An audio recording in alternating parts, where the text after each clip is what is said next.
Hello दोस्तों। मैं आज फिर एक बार आई हूँ 17 फरवरी 2026 का करंट अफेयर्स लेकर। तो चलिए आज का करंट शुरू करते हैं।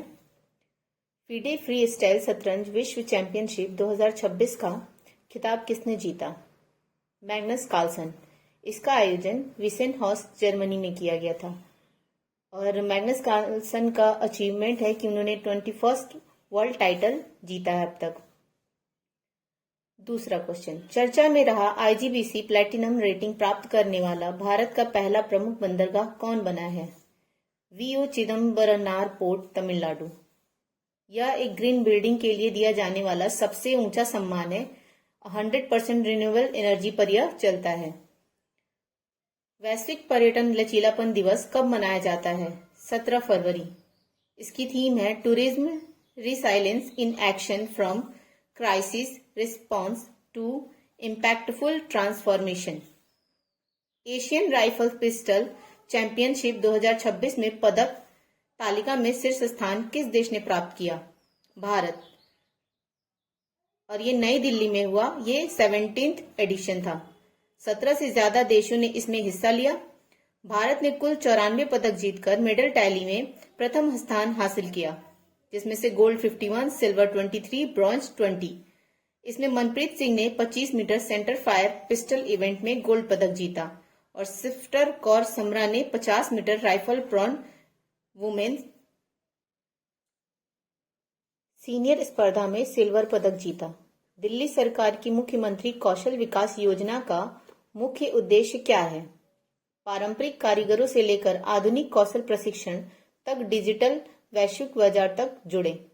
इसे Delhi khadi and village industries board DKVIB के माध्यम से लागू किया जाएगा। इसका उद्देश्य दिल्ली के ट्रेडिशनल आर्टिसंस जैसे दर्जी, बुनकर, कुम्हार आदि को आधुनिक ट्रेनिंग देना और उन्हें ग्लोबल मार्केट से जोड़ना। ई श्रम पोर्टल पर रजिस्टर्ड लगभग 18,000 टेलर से शुरुआत होगी। बाद में बढ़ई, मोची, कुम्हार, माला बनाने वाले, कालीन बुनकर आदि को भी शामिल किया जाएगा और ट्रेनिंग 12 दिन तक चलेगी और ये फ्री में होगी। 4800 स्टिपेंड और मिलेगा और 100 रुपये प्रतिदिन भोजन सहायता और बाद में फ्री टूल किट ट्रेनिंग पूरा होने के बाद भी मिलेगा। नीति आयोग की ट्रेड वॉच रिपोर्ट के अनुसार भारत इलेक्ट्रॉनिक्स निर्यात में कौन से स्थान पर है? सेकंड। इसका उद्देश्य भारत के trends, expert growth, spectral analysis का डेटा आधारित विश्लेषण। भारत का इलेक्ट्रॉनिक्स एक्सपोर्ट लगभग 17.2% दर CAGR से बढ़ा है। दुनिया में इलेक्ट्रॉनिक बिजनेस 4.4% की दर से बढ़ा है और भारत दुनिया से 4 गुना ज्यादा तेजी से आगे बढ़ रहा है। दुनिया में इलेक्ट्रॉनिक्स की जितनी मांग है उसमें 25% हिस्सा सिर्फ चिप्स यानी सेमी कंडक्टर्स का है, लेकिन इसमें भारत की हिस्सेदारी सिर्फ 0.02% है। भारत का इलेक्ट्रॉनिक्स एक्सपर्ट्स $42.1 बिलियन हो गया है। इसमें आधे से ज्यादा 52.5% सिर्फ मोबाइल फोन है। गवर्नमेंट ने इलेक्ट्रॉनिक्स कंपोनेंट मैन्युफैक्चरिंग स्कीम के तहत यूनियन बजट में 40,000 करोड़ रुपए आवंटित किए हैं। रिपोर्ट का अनुमान है कि 2030 तक भारत के कुल वस्तु निर्यात में 20 से 30% हिस्सा ई कॉमर्स का होगा। भारत का पहला राष्ट्रीय गाय संस्कृति संग्रहालय कहाँ स्थापित किया जाएगा? मथुरा, उत्तर प्रदेश। पंडित दीनदयाल उपाध्याय पशु चिकित्सा विज्ञान विश्वविद्यालय के कैंपस में बनाया जाएगा। इसकी इनिशिएटिव उत्तर प्रदेश ब्रज तीर्थ विकास परिषद के द्वारा किया गया है। उद्देश्य यह म्यूजियम गाय के धार्मिक, सांस्कृतिक और आध्यात्मिक महत्व को तो बढ़ाएगा ही, साथ ही गाय और उसके उत्पादों दूध, दही, घी के वैज्ञानिक और आयुर्वेदिक उपयोग को भी समझाएगा। बाघ सुरक्षा का अंतर्राष्ट्रीय सम्मेलन कहाँ आयोजित किया गया? बेंगलुरु। ऑर्गेनाइजर मिनिस्ट्री ऑफ जल शक्ति, Indian government, Karnataka. Government, central water commission, ISC Bengaluru and world bank ने मिलकर आयोजित किया। एक AI chatbot dam chat launch किया गया। IIT रुड़की ने इसे डेवलप किया है। IIT बॉम्बे ने किसके साथ सेंटर ऑफ AI मैन्युफैक्चरिंग के लिए समझौता किया? Columbia University, USA। यह एग्रीमेंट भारत मंडपम में साइन हुआ।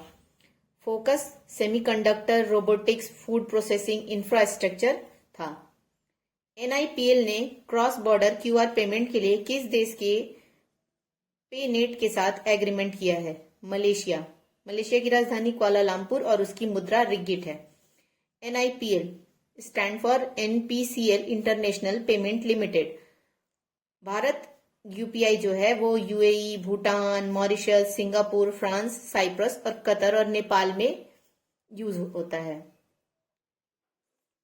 Institute of chartered accountants of India ICAI का अध्यक्ष किसे नियुक्त किया गया है? प्रसन्ना कुमार। 74th हैं ये। कॉम्प्रिहेंसिव अर्बन पॉलिसी का ड्राफ्ट और अप्रूवल देने वाला भारत का पहला राज्य कौन सा है? केरल।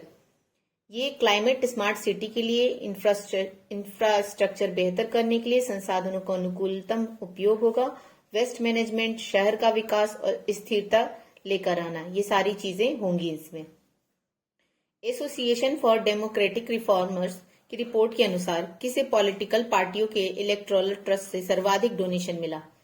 भारतीय जनता पार्टी।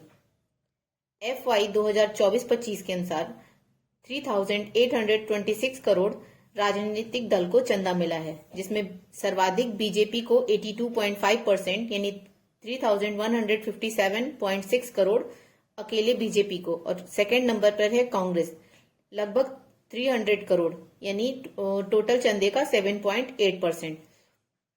बीजेपी के अभी हाल फिलहाल के अध्यक्ष हैं नवीन नितिन। केंद्रीय कैबिनेट ने अर्बन चैलेंज फंड यूसीफी के लिए कितना बजट मंजूर किया है? 1 लाख करोड़। महुआ जो है वो आवास एवं शहरी मामला मंत्रालय के द्वारा। हाल ही में NIA को देश के पहले बायो टेररिज्म संबंधी मामलों की जांच किसने सौंपी है? गुजरात ने। केस बना था किसी देसी लैब में अरंडी के बीज से एक घातक विष होता है रिसिन, उसके एक्सट्रैक्ट को निकाला जा रहा था और यह अनुमान लगाया गया कि इस एक्सट्रैक्ट का उपयोग भविष्य में हथियार के रूप में वो लोग करेंगे, जैसे एग्जाम्पल के तौर पर बायो टेररिज्म। और इससे शरीर में जो मानव जो होंगे उनके अंदर प्रोटीन संश्लेषण बंद हो जाता है इस घातक विष से। हाल ही में बोधन AI किसने प्रारंभ किया? शिक्षा मंत्रालय, और धर्मेंद्र प्रधान ने इसका इनोग्रेशन किया। ये टीचिंग में AI का यूज प्राइमरी से लेकर हायर एजुकेशन के लिए होगा। बोधन AI ये नॉट फॉर प्रॉफिट कंपनी है और IIT मद्रास इसे होस्ट करेगी और 500 करोड़ की लागत से ये बनाया जाएगा। ओपन सोर्स इसका होगा Bharat edu AI। Thank you so much. Please मेरे चैनल को लाइक, शेयर और सब्सक्राइब करें। Thank you. जय हिंद।